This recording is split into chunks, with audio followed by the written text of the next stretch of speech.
وقت بخیر. دوستان پیام داده بودند برای نحوه درآوردن این خار از روی پمپای پشت تخت چدنی.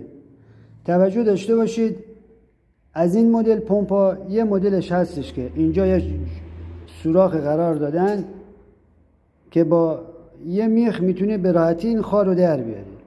ولی یه مدل دیگه از این پوست چدنی ها هستش که این سوراخ این قسمت نیست.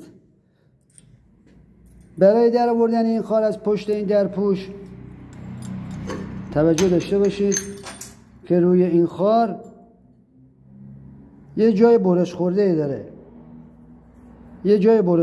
داره. توجه کنید اینجا.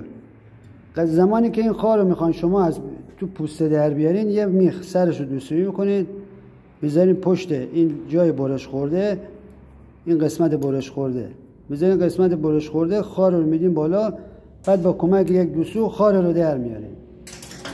جای دیده شده که با استفاده از دریل این قسمت رو مته زدن و میخواستن خار رو در بیارن، ولی همین مته بیش از حد رفته پایین و جای اورنگ رو خراب کرده و همین باعث شده که از این قسمت پمپ به راه اندازی بیاد.